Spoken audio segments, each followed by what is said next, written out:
Hello दोस्तों, आज की क्लास में आप सभी का बहुत बहुत स्वागत है। चलिए आज की क्लास में हम यूनिट 7 हिंदी कहानी का पीवाईक्यू सॉल्व करेंगे। 2018 से लेकर 2021 तक के जितने भी प्रश्न हैं फर्स्ट और सेकेंड शिफ्ट के, उन सभी प्रश्नों को मैं सॉल्व कराऊंगी आज की क्लास में। ठीक है, कल की जो क्लास होगी उस क्लास में मैं 2022 से लेकर 2023 तक के जितने भी प्रश्न हैं फर्स्ट और सेकेंड शिफ्ट के, उन सभी प्रश्नों को मैं सॉल्व करा दूंगी हिंदी कहानी का। ठीक है, आप सभी को पता ही होगा कि हम जो है यूनिट वाइज पीवाईक्यू सॉल्व कर रहे हैं। ठीक है, तो आप लोग जो इन क्लासेस को बिल्कुल इग्नोर नहीं करेंगे, सभी क्लासेस को आप लोग ज़रूर देखिएगा, सभी प्रश्नों को आप लोग सॉल्व करिएगा। यूनिट वाइज जो है प्रैक्टिस कर लेंगे आप लोग, तो बहुत अच्छी जो है क्वेश्चन पे आप लोगों की पकड़ बन जाएगी। ठीक है, तो इसलिए मैं जो है आप सभी से निवेदन है कि पूरी क्लासेस को आप लोग ज़रूर देखा करिए। ठीक है, और आप सभी को पता ही होगा कि 30 से जो 40% जो है पीवाईक्यू क्वेश्चन जो है रिपीट होते हैं। डायरेक्ट भी कई क्वेश्चन तो डायरेक्ट भी आ जाते हैं और कई क्वेश्चन जो उसको घुमा फिरा के वहाँ पे क्वेश्चन पूछे ही जाते हैं। ठीक है, तो आप लोग जो है बहुत अच्छे से पीवाईक्यू को आप लोग सॉल्व कर लीजिएगा। ठीक है, चलिए देखते हैं आज का पहला प्रश्न हिंदी कहानी का सुमेलित वाला प्रश्न है। पहला ही यहाँ पे देखेंगे, एक तरफ कहानी दी गई है और एक तरफ जो है पात्र दिए गए हैं। ठीक है, किस कहानी के कौन सा पात्र है ये जो है सुमेलित करना है। चलिए देख लेते हैं। आकाशदीप कहानी का जो है पात्र हो जाएगा बुद्धगुप्त। दिल्ली में एक मौत का पात्र हो जाएगा अतुल, उसने कहा था बोधा सिंह। गैगरीन कहानी का हो जाएगा सुनंदा। ठीक है, राइट आंसर हमारा ऑप्शन ए होगा 3, 4, 5, 2। ठीक है, आकाशदीप जो है जयशंकर प्रसाद की कहानी है। इसका प्रकाशन वर्ष है 1929। ठीक है, और दिल्ली में एक मौत जो है कमलेश्वर की है। ठीक है, कमलेश्वर की है, उसने कहा था गुलेरी का है चंद्रदत्त शर्मा गुलेरी, जिसका प्रकाशन वर्ष है 1915। और गैगरीन कहानी जो है अज्ञे की है, जिसका प्रकाशन वर्ष है 1931। ठीक है, आप लोग जानते रहिएगा। ठीक है, चलिए आगे बढ़ते हैं। अगला प्रश्न नंबर 2। निम्नलिखित में से कौन कौन प्रेमचंद की कहानियों के पात्र हैं। आप सभी को बताना है इनमें से जो है प्रेमचंद की कहानी के पात्र कौन कौन से हैं। राइट आंसर क्या होगा क्वेश्चन नंबर 2 का। क्वेश्चन नंबर 2 का राइट आंसर हो जाएगा 2 और 3, यानी कि पंडित बुद्धिराम और अमीना। पंडित बुद्धिराम जो है वो बूढ़ी काकी, ठीक है, बूढ़ी काकी कहानी का पात्र है। ठीक है, और अमीना जो है ईदगाह है ना, आप सभी को पता ही है ईदगाह। राइट आंसर हो जाएगा ऑप्शन बी। आगे बढ़ेंगे। ये प्रश्न जो है आप देख सकते हैं, अभी जो प्रश्न हम सॉल्व कर रहे हैं वो जुलाई में 2018 जुलाई के प्रश्न हैं। ठीक है, फर्स्ट शिफ्ट के। तीसरा क्वेश्चन देखेंगे, निम्नलिखित में से किस कहानी में अति व्यस्त कामकाजी आदमी की असंतुष्ट पत्नी को विषय वस्तु बनाया गया है। ग्रामोफोन का रिकॉर्ड, नीलम देश की राजकन्या, बाहुबली, दृष्टिदोष। राइट आंसर क्या होगा क्वेश्चन नंबर 3 का। क्वेश्चन नंबर 3 का राइट आंसर हो जाएगा ग्रामोफोन का रिकॉर्ड। ठीक है, ये सभी कहानी जो है जैनेन्द्र की कहानी है, ये भी आप लोग ध्यान रखेंगे। आगे बढ़ते हैं। अगला प्रश्न है, तपेदिक की मरीज मन्नो की कथा किस कहानी में चित्रित है। तपेदिक की मरीज जो है मन्नो, इसकी कथा जो है किस कहानी में चित्रित है। मैं हार गई, जिंदगी और गुलाब, सुहागिनी, बादलों के घेरे। राइट आंसर क्या होगा। मैं हार गई मन्नू भंडारी, जिंदगी और गुलाब जो है उषा प्रियंवदा। ठीक है, उषा प्रियंवदा की कहानी है। और सुहागिनी जो है मोहन राकेश। बादलों के घेरे कृष्णा सोबती। ठीक है, ये सभी कहानियों के कहानीकारों का नाम मैंने लिख दिया है। जिसका आपको ना पता हो उसको आप लोग लिख लेंगे, ध्यान रखेंगे। ठीक है,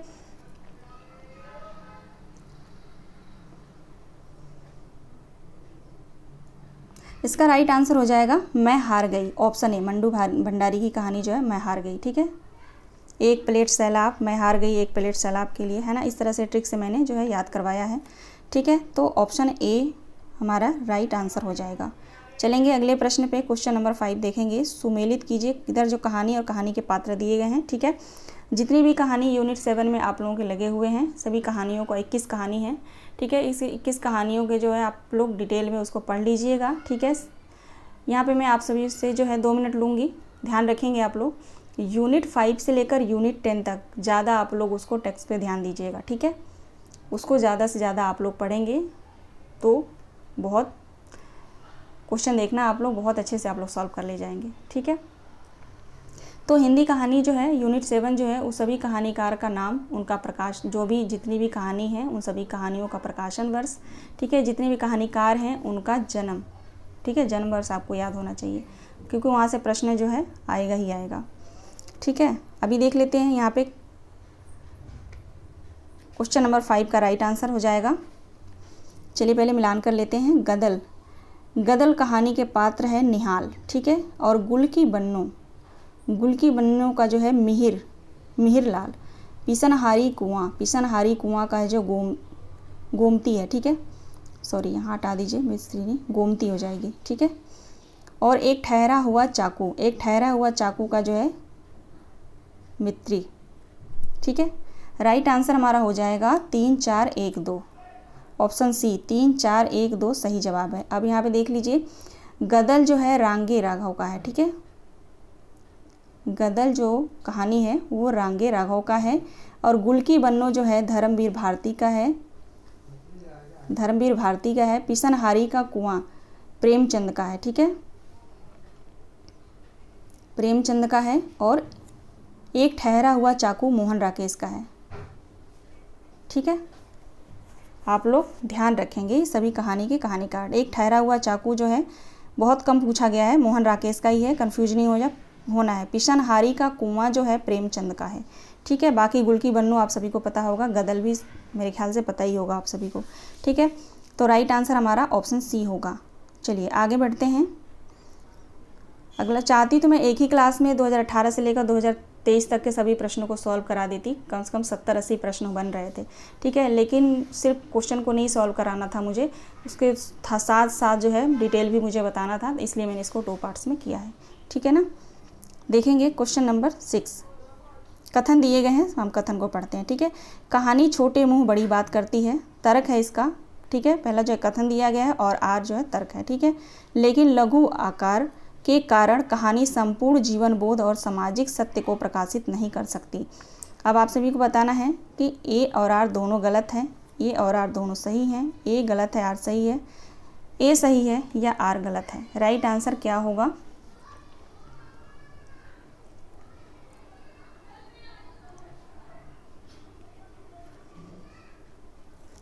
राइट आंसर हो जाएगा यहाँ पे ए सही है और आर गलत है। ए सही है और आर गलत है। 1 मिनट मुझे आप लोग टाइम देंगे, बस 1 सेकेंड, मुझे इस क्वेश्चन पे डाउट हो रहा है।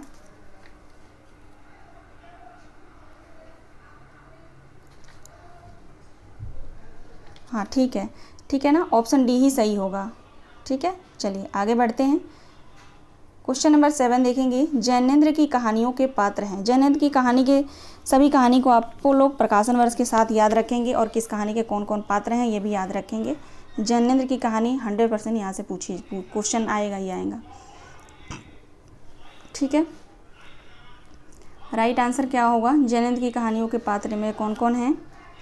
तो हो जाएगा यहाँ पे पहला शमशेर और दूसरा जुलेखा और तीसरा जो है विजिलो। ऑप्शन ए सही जवाब है, 1 2 3 बिल्कुल सही है, ठीक है। चलिए आगे बढ़ते हैं। क्वेश्चन नंबर 8 देखेंगे। प्रकाशन वर्ष के अनुसार निम्नलिखित कहानी संग्रहों का सही अनुक्रम क्या होगा? ये सभी कहानी संग्रह हैं, ठीक है। प्रकाशन वर्ष के हिसाब से जो है आप सभी को सही अनुक्रम बताना है। चलिए सबसे पहले प्रकाशन वर्ष देख लेते हैं। इंसान का खंडहर, ठीक है। इंसान का खंडहर का प्रकाशन वर्ष है 1950। 1950 मोहन राकेश का जो है कहानी है इंसान का खंडहर, ठीक है। परिंदे कहानी का प्रकाशन वर्ष है 1960, ठीक है। निर्मल वर्मा की कहानी है परिंदे। और सतह से उठता हुआ आदमी 1971 मुक्ति बोध की कहानी है, सतह से उठता हुआ आदमी। आप लोग लिखते चलेंगे, ठीक है। यहाँ मैं नीचे नहीं लिख रही हूँ लेकिन बता रही हूँ तो आप लोग ध्यान रखेंगे, ठीक है। और पीली छतरी वाली लड़की उदय प्रकाश का है जिसका प्रकाशन वर्ष है 2001, ठीक है।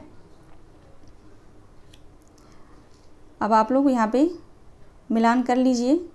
राइट आंसर मेरे ख्याल से सी ही होगा, ठीक है। सी है जो है बिल्कुल राइट आंसर है प्रकाशन वर्ष के हिसाब से, है ना। चलिए आगे बढ़ते हैं। क्वेश्चन नंबर 9 देखेंगे।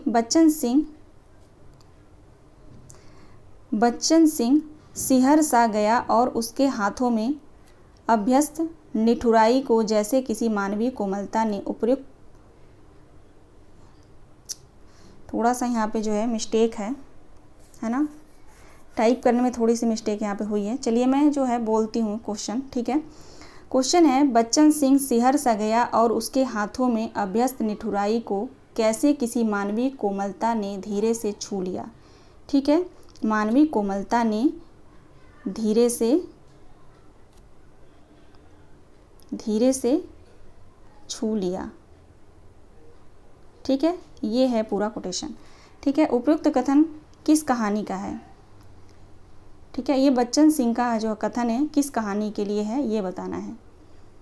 राइट आंसर क्या होगा, राजा निर्वंशिया कहानी। ठीक है, राजा निर्वंशिया कहानी।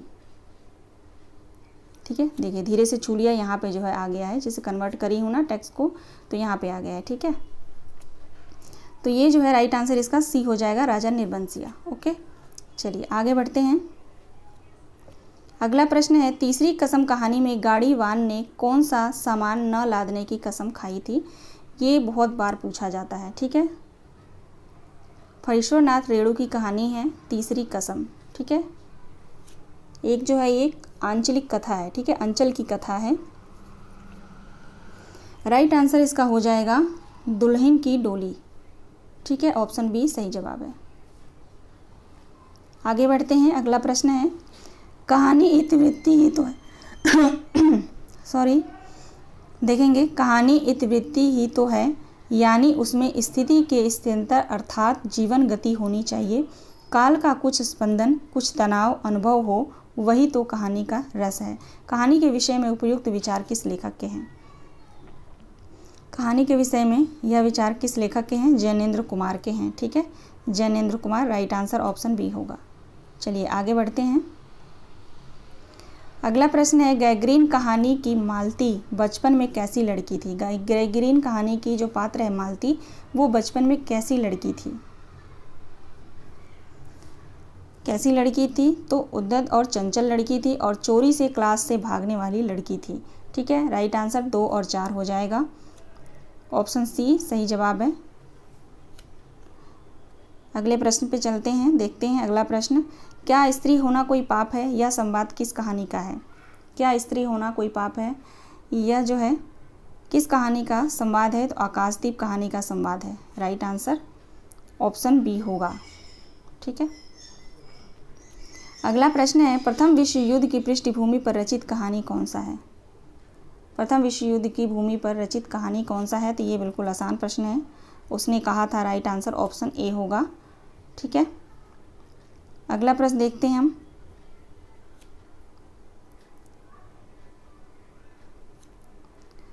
प्रश्न है, निम्नलिखित कहानियों को उनके वर्ण विषय के साथ सुमेलित कीजिए। किस कहानी का कौन सा वर्ण विषय है ये बताना है हमें। चलिए देखते हैं। वापसी कहानी किसकी है, सबसे पहले वापसी कहानी को आप लोग जान लीजिए, उषा प्रियंवदा का है। ठीक है, उषा प्रियंवदा का है।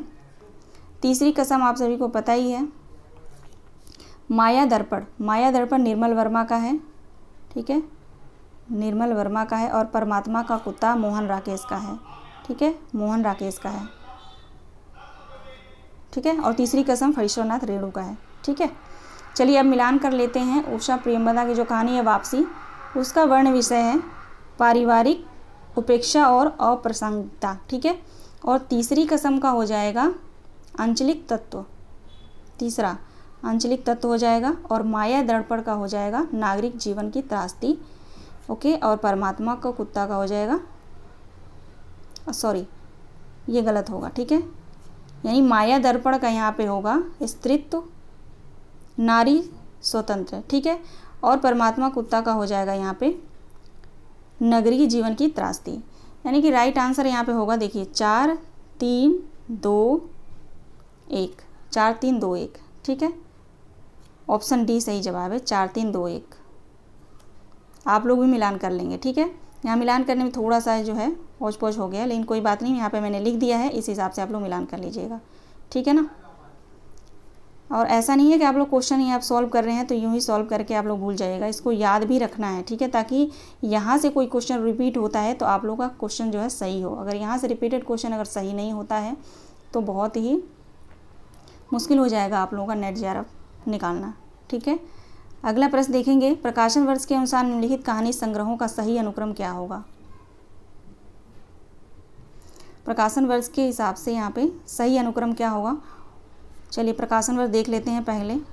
वांगचू का हो जाएगा 1978, ठीक है। भीष्म साहनी का जो है कहानी है। राजा निर्वंशिया 1957। एक और ज़िंदगी 1961, ठीक है।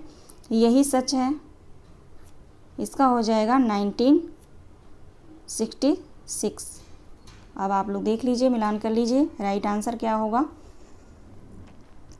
सबसे पहले आएगा राजा निर्वंशिया, ठीक है। सबसे पहले दूसरा आ जाएगा, तो ऑप्शन में सबसे पहले यहाँ पे दूसरा यहीं पे है ऑप्शन ए में, तो राइट आंसर ऑप्शन ए हो जाएगा।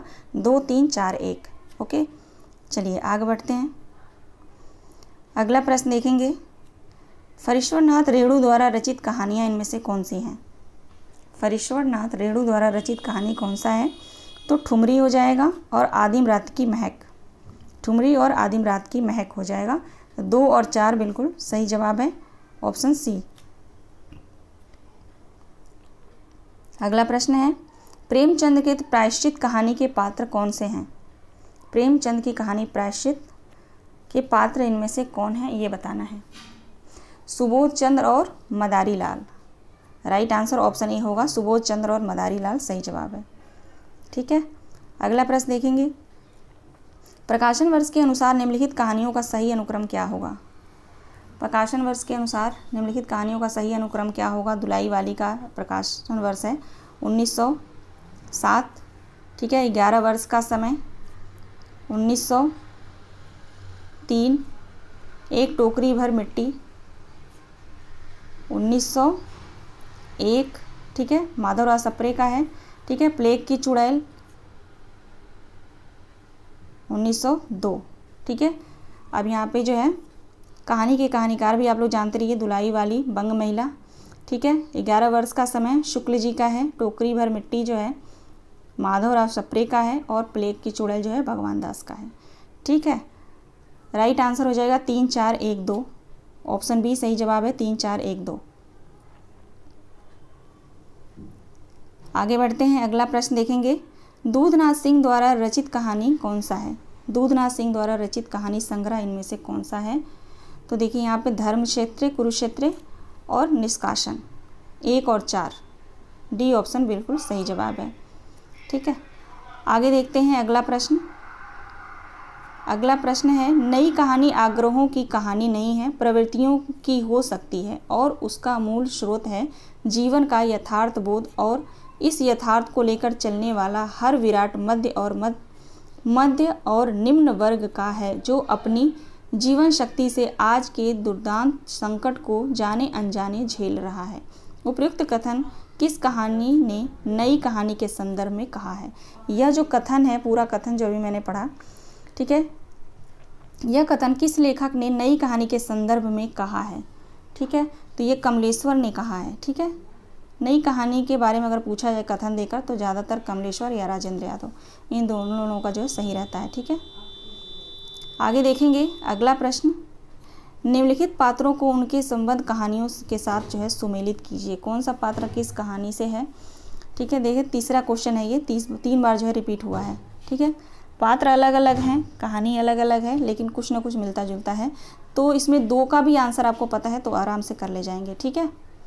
चलिए देख लेते हैं। कालिंदी चरण जो है पत्नी कहानी का है, कालिंदी चरण पत्नी कहानी का है, और मालती जो है गैग्रीन कहानी की है, और श्यामनाथ जो है चीफ की दावत, और सुबोध जो है जिंदगी और गुलाब। राइट आंसर हो जाएगा 2 1 4 3, ऑप्शन ए राइट आंसर है हमारा 2 1 4 3। आगे बढ़ेंगे, अगले प्रश्न पे चलेंगे हम। अगला प्रश्न है हमारा, निम्नलिखित पात्रों को उनके संबद्ध कहानियों के साथ सुमेलित कीजिए, ठीक है। निम्नलिखित पात्रों को उनकी कहानियों के साथ सुमेलित कीजिए। ये प्रश्न जो है 2020 द्वितीय पाली का है, ठीक है। चलिए देखते हैं विशंबर। विशंबर जो है आहुति कहानी का पात्र है और रणजीत जो है मिसपाल, तरन जो है माया दर्पण और नवल किशोर जो है दुलाई वाली कहानी का है। राइट आंसर हमारा ऑप्शन डी होगा, 3 4 1 2 राइट आंसर है, 3 4 1 2, ठीक है। अगला प्रश्न है निर्मल वर्मा कहानियों की दुनिया है। निर्मल वर्मा की कहानियों की दुनिया इनमें से कौन कौन सा है, ठीक है। पहले मैंने गलत पढ़ा, उसके लिए सॉरी। निर्मल वर्मा कहानियों की दुनिया ये मैंने बोला है ना, लेकिन प्रश्न है हमारा निर्मल वर्मा की कहानियों की दुनिया इनमें से कौन कौन सा है। तो देखिए, हताश और आत्मपरक नायकों की और अकेलेपन और लगाव की, ठीक है। ये दोनों हमारा राइट आंसर हो जाएगा, 1 और 2, ठीक है। कुछ आवाज़ें आप लोगों को जा रही होगी, इसके लिए मैं माफ़ी चाहती हूँ, ठीक है, क्योंकि इनका पता नहीं होता ये कब आ जाएंगे, ठीक है। चलिए देखते हैं अगला प्रश्न। निम्नलिखित में से कौन सी कहानी ठुमरी कहानी संग्रह में नहीं है। इनमें से कौन सी कहानी जो है ठुमरी कहानी संग्रह में संकलित नहीं है, ठीक है, ये बताना है। तो आदिम रात की महक नहीं है, ठीक है। बाकी अब ठुमरी कहानी संग्रह में जो है पंचलाइट भी है, तीसरी कसम है और रसिक प्रिया भी है, ओके। लेकिन क्वेश्चन के हिसाब से राइट आंसर हमारा ऑप्शन ए होगा। आगे देखते हैं अगला प्रश्न, क्वेश्चन नंबर 26। मोहन राकेश की कहानी संग्रहों का प्रकाशन वर्ष के अनुसार सही अनुक्रम क्या होगा। चलिए देखते हैं। फौलाद का आकाश, ठीक है, फौलाद का आकाश 1966, नए बादल 1957, एक और ज़िंदगी, ठीक है, एक और ज़िंदगी 1961 और जानवर ये रिपीटेड प्रश्न है, ठीक है। जानवर 1958। तो यहाँ पे देख सकते हैं हमारा राइट आंसर क्या होगा। सबसे पहले नए बादल आएंगे, है ना, दूसरा, तो बी हमारा सही जवाब हो जाएगा।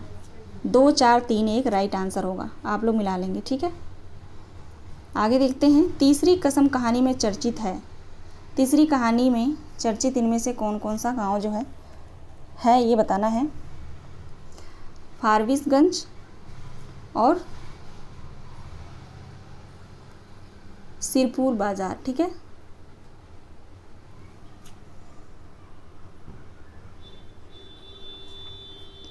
ठीक है ना, सिरपुर बाजार राइट आंसर है हमारा। 1 और 4, सी ऑप्शन बिल्कुल सही जवाब है। सी और 4, सॉरी, 1 और 4 राइट आंसर है, ऑप्शन सी। आगे बढ़ते हैं, अगला प्रश्न देखेंगे। निम्नलिखित में से नई कहानी आंदोलन के कहानीकार इनमें से कौन है। निर्मल वर्मा, राजेंद्र यादव। निर्मल वर्मा और राजेंद्र यादव। 2 और 4, यहाँ पे जो है मेरी आज ज़बान कुछ लड़खड़ा रही है, क्योंकि इसका एक रीज़न है। आप लोग से 2 मिनट लूँगी, मेरी बात आप लोग ध्यान से सुनना। टेलीग्राम चैनल पे जितने भी विद्यार्थी जुड़े हुए हैं उनको यहाँ टेलीग्राम पे जो है कुछ मैंने चैट जो है ऑफ़ कर रखा है। वो ऑफ़ को इसलिए कर रखा है क्योंकि आज जो है एक स्टूडेंट ने बहुत बदतमीज़ी से मेरे से बात की है। उन्होंने बोला, जो भी स्टूडेंट है, नाम नहीं लूँगी मैं उनका, उन्होंने बोला कि मैम मुझे DSSB PGT TGT का मुझे बुक बता दो। मैंने कहा ठीक है, अभी मैं बता देती हूँ आपको, लेकिन आज संडे है, कुछ काम में मैं बिज़ी हो गई, ठीक है। लेकिन 2 घंटे बाद तुरंत मैसेज आया कि अभी तक आपने भेजा नहीं, ठीक है। मैंने कहा अभी मैं बिज़ी हूँ, शाम तक भेजती हूँ। फिर उधर से मैसेज आ रहा है, स्टूडेंट भेज रहा है कि आप कोर्ट के जज हो क्या, आप कोई जज हो क्या, इतनी बिज़ी हो। मैंने कुछ रिप्लाई नहीं किया। फिर उसके बाद कह रहा आप टीचर बनने के लायक ही नहीं हो, आप बुक अपने पास रखो, ठीक है, वगैरह वगैरह, बहुत सारी बदतमीज़ी से बात की, ठीक है। मैंने चैट डिलीट भी कर दिया, मैंने कुछ भी रिप्लाई नहीं किया। मैंने सिर्फ इतना लिखा, ओके थैंक्स, ठीक है। ओके थैंक्स लिख करके जो मैंने चैट को ऑफ़ कर दिया, ठीक है। अब आप लोग बताना मेरी यहाँ क्या गलती है। जितने भी स्टूडेंट वहाँ जुड़े हैं, जो भी स्टूडेंट जुड़ रहे हैं नए, उन सभी लोगों से मैं यही बताना चाहूँगी कि आप लोग के लिए ही वो चैनल है, इसलिए मैंने चैट ऑफ जो ऑन कर रखा है, ताकि आप लोग की कोई क्वेरी हो, आप लोग को कोई हेल्प मैं कर पाऊँ उस पर, आप लोग मुझे मैसेज करें, मुझसे कुछ पूछें, मुझसे कुछ मांगें, PDF नोट्स कुछ भी मैं आपको दे पाऊँ, ठीक है। इसलिए जो है वो चैनल को मैंने वहाँ पे चैट को ऑन कर रखा है। अब इसका नतीजा ये है कि आप लोग मुझसे बदतमीज़ी से बात करेंगे, है ना। अगर कोई भी स्टूडेंट ऐसा करता है तो मैं चैट को ऑफ़ कर दूँगी। अभी फिर मैंने ऑन कर ही दिया है, मुझे संतुष्टि नहीं हो रही थी, मुझे ऐसा लग रहा था कि मैं थोड़ा मुझे अच्छा नहीं लग रहा था तो मैंने ऑन कर दिया, क्योंकि मुझे यूनिट 5 हिंदी कविता का PDF भेजना था किसी स्टूडेंट को। ठीक है, तो आप लोग भी से रिक्वेस्ट है कि आप लोग इस तरह से जो है किसी टीचर से बात करके उसका मूड ख़राब ना किया करें। खैर, उस लड़के की मैं क्या बात करूं, जो बात करने के तमीज़ नहीं है उसके पास, वो टीचर क्या बनेगा। और मुझे सिखा रहा है कि आप टीचर बनने के लायक नहीं हो। भाई, आप थोड़ी ना बता सकते हैं कि मैं किस लायक हूँ, है ना। पहले आप तमीज़ सीख लो बात करने की, ठीक है ना। खैर, तो मुझे लगा बताना ज़रूरी है, लेकिन आप लोग सोचेंगे कि मैम ने जानबूझ के किया है ऐसा। ठीक है ना, चलिए ठीक है। राइट आंसर हमारा यहाँ पे ऑप्शन बी होगा। आगे बढ़ते हैं, देखेंगे क्वेश्चन नंबर 29। आचार्य रामचंद्र शुक्ल ने उसने कहा था कहानी के बारे में, इसमें से क्या क्या लिखा है। ठीक है, ये हमें बताना है।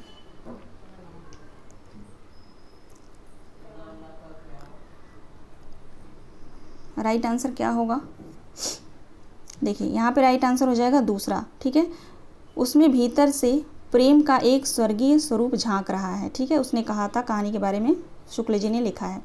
और क्या चौथा सही होगा, इसकी घटनाएं ही बोल रही हैं, पात्रों को बोलने की अपेक्षा नहीं है। ठीक है, इस लाइन को कई बार घुमा के पूछा गया है। ठीक है, तो 2 और 4 राइट आंसर हो जाएगा ऑप्शन सी। आगे बढ़ते हैं, अगला प्रश्न देखेंगे।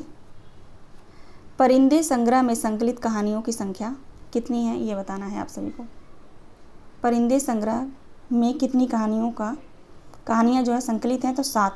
ठीक है, ऑप्शन सी राइट आंसर होगा 7।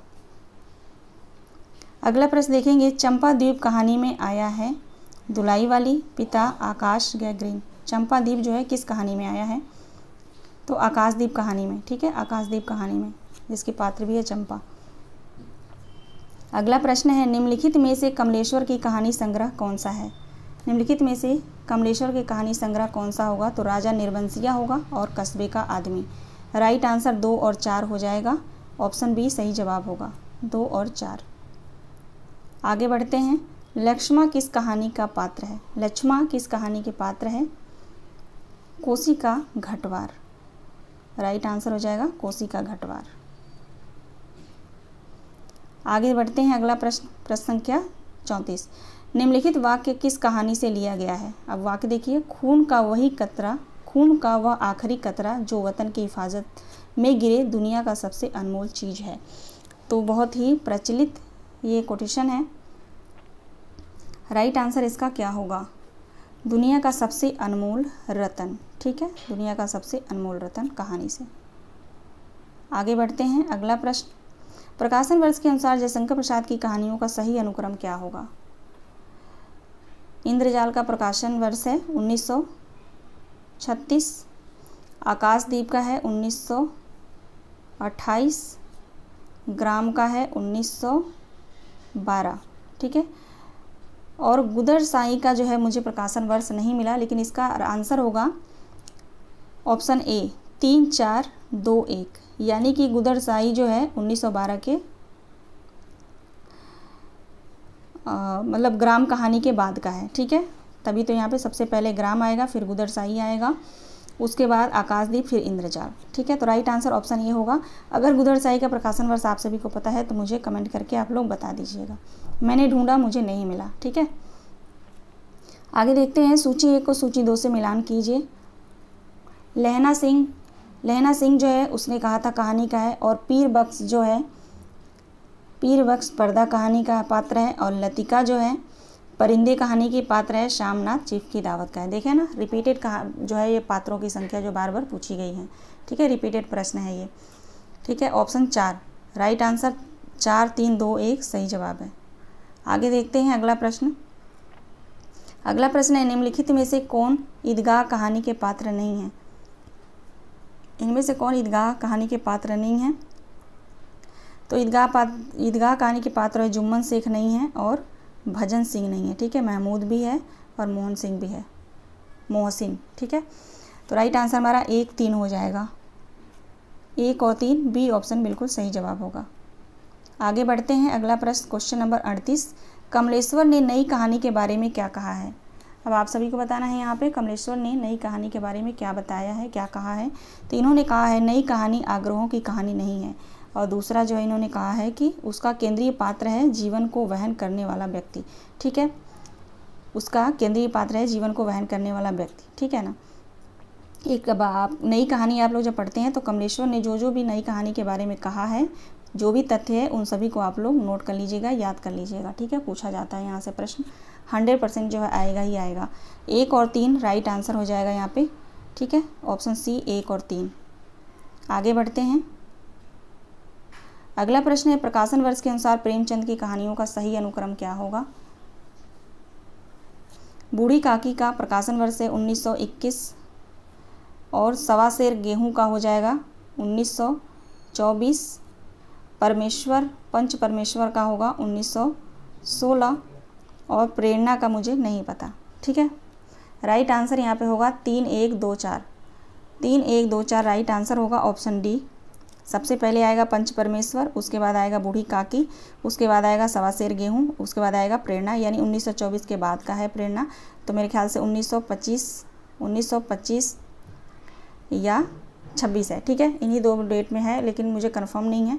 ठीक है, तो मैं झूठ बताने से बढ़िया है कि मैं आप लोगों को बता दूं कि मुझे नहीं याद आ रहा। ठीक है, अगर आपको याद है तो आप लोग मुझे कमेंट करके बता दीजिएगा। ठीक है ना। 1940 सॉरी क्वेश्चन नंबर 40 देखेंगे। परिंदे कहानी के पात्र बताना है। तो डॉक्टर मुखर्जी और मिस्टर हर्बर्ट। ठीक है, राइट आंसर 2 और 4। सी ऑप्शन बिल्कुल राइट आंसर है। ठीक है, आज का ये लास्ट प्रश्न था, 40 प्रश्न। ठीक है, यानी हिंदी कहानी से 2018 से लेकर 2021 तक के जितने भी प्रश्न थे फर्स्ट और सेकंड शिफ्ट के, वो टोटल जो है 40 प्रश्न बनते थे। ठीक है, जिनको मैंने एक वीडियो में सारा सॉल्व करा दिया, और कल की क्लास में जो है 2021 से लेकर 2022 तक के 22 और 23 के प्रश्नों को सॉल्व करेंगे। ठीक है, आज जो है बोलने में बहुत मुझसे मिस्टेक हो रहा है, बहुत दिमाग में चल रहा है बच्चे की, जो भी स्टूडेंट ने मेरे से बदतमीजी से बात की उसको लेकर के जो है, मुझे जब कोई कुछ थोड़ा कह देता है तो थोड़ा सा बहुत भूल नहीं पाती हूँ, बहुत मुश्किल होता है मेरे लिए भूलना, है ना। एक तरह से मैं क्या ही बताऊँ उस लड़के को, अब खैर जो भी है। तो आप सभी से निवेदन है कि आप लोग जो है एक टीचर के रिस्पेक्ट किया करिए, है ना। मैं भी एक स्टूडेंट ही हूँ, मैं भी किसी न किसी गुरु से सीख ही रही हूँ, और हर कोई किसी न किसी से सीखता ही है, कोई ऊपर से सीख के नहीं आता है। ठीक है ना, तो लर्निंग जो है सबकी चलती रहती है ना। चलिए खैर, मिलते हैं हम नेक्स्ट वीडियो में। आप सभी दोस्तों का बहुत बहुत धन्यवाद। जिन्होंने भी चैनल को सब्सक्राइब नहीं किया है और वो मेरे चैनल को देख रहे हैं, तो वो प्लीज़ चैनल को सब्सक्राइब कर लेंगे, क्योंकि यहाँ पे जो है आपको फ्री ऑफ कॉस्ट सभी जो है कोर्सेज़ यहाँ पे UGC नेट के और TGT PGT के मैं पढ़ाती हूँ। ठीक है, तो आप जो है धैर्यपूर्वक जो है आप लोग यहाँ पर पढ़ सकते हैं, बिल्कुल फ्री, और पूरी मेहनत पूरी ईमानदारी के साथ पढ़ाती हूँ, कोई चीटिंग नहीं है। ठीक है, अगर आपको किसी PDF की किसी नोट्स की ज़रूरत है तो भी आप मुझे कॉन्टैक्ट कर सकते हैं। ठीक है, मेरा नंबर है 8178220795, ये मेरा नंबर है। और टेलीग्राम चैनल पे आप लोग ज्वाइन हो सकते हैं। ठीक है, वहाँ पे भी मुझसे आप लोग कांटेक्ट कर सकते हैं। मेरे बस में जो होगा, मेरे पास जो होगा, वो मैं आप लोगों को ज़रूर प्रोवाइड करूँगी। कभी कभी ऐसा भी होता है कि कुछ नोट्स, कुछ PDF मेरे पास नहीं होते हैं, उनको मैं नेट पे जाके डाउनलोड करती हूँ, आप लोगों के लिए ढूंढती हूँ, तब मैं आप लोगों को भेजती हूँ। ठीक है, उसके बाद भी मुझे कोई ऐसा बोले तो थोड़ा सा दुख तो होगा, है ना। लेकिन मैं जानती हूँ हर स्टूडेंट ऐसे नहीं है, उनमें से 100 लोगों में से कोई एक निकल गया तो उसका मुझे कोई दुख नहीं है। ठीक है, चलिए मिलते हैं नेक्स्ट वीडियो में। सभी दोस्तों का बहुत बहुत धन्यवाद।